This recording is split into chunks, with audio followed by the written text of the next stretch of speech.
Well, it's not just Huawei equipment that the U.S. government has problems with. It's also racing to remove Chinese security cameras from its own agencies and offices. U.S. federal agencies have 5 weeks to rip out Chinese-made surveillance cameras. They have to do so to comply with a ban imposed by Congress last year that's tying to the threat of spying from Beijing. So, can the deadline be met? To discuss, let's head to Washington to speak with Catherine Gromberg. She is a vice president of government affairs at the cybersecurity firm Forescout. Catherine, thank you so much. So, are these cameras that much of a threat?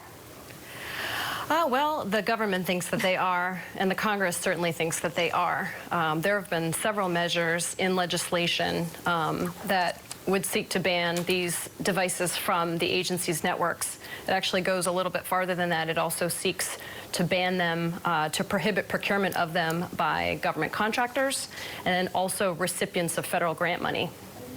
So how can the government meet this deadline?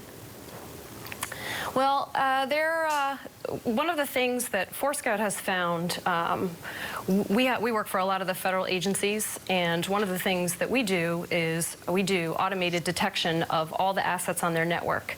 We do so as part of some enterprise programs, one in particular across the civilian agencies. And so increasingly, agencies are reaching out for tools like ours that can help them do that in an automated manner. The key, though, is that not all agencies have implemented a tool like this. So it's really the agencies that don't have this automated detection tool that are probably going to have the hardest time finding them and removing them. For them, it's going to be relegated largely to a paper-based drill. That doesn't really scale. It's not very efficient, and it's not very secure. So, you know, there's this question of whether Chinese surveillance really is as dangerous as the Trump administration and the U.S. government currently seems to believe it is, and whether it's really much more dangerous than U.S. surveillance. How would you respond to that?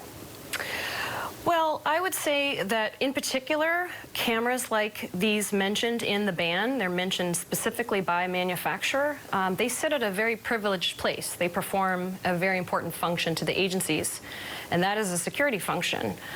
So there's a big concern if there are known vulnerabilities or even unknown vulnerabilities associated with those devices, that the threat of that data being brought back to an adversary would be extremely serious. So how quickly do you expect this to happen, given the challenges that you laid out?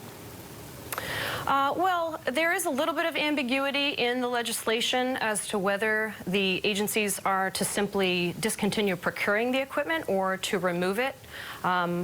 I've read it a number of times. It's my opinion, and certainly given other statements by the U.S. Congress, it's their intention that the agencies would remove these completely. The challenge is, and I alluded to this earlier, is that it's very difficult for any organization to detect these non-traditional, these non-computer devices on their network.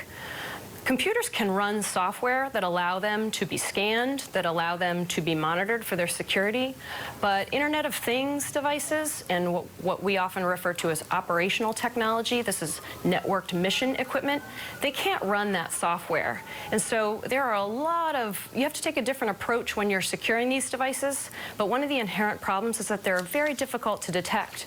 And so the concern is for agencies that just don't know it's there.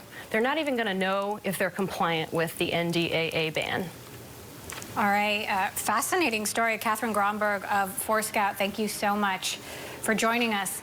Coming up, we're going to talk about Amazon and Alexa. Echo getting ready to bring the noise. Amazon's plan for a hi-fi smart speaker that could have users turning it up. That's next. We're also going to dig in more to the FTC settlement with Facebook, a record $5 billion fine. This is Facebook faces multiple investigations from other government agencies, including the DOJ, the SEC, and a potential antitrust investigation from the FTC as well. That's next. This is Bloomberg.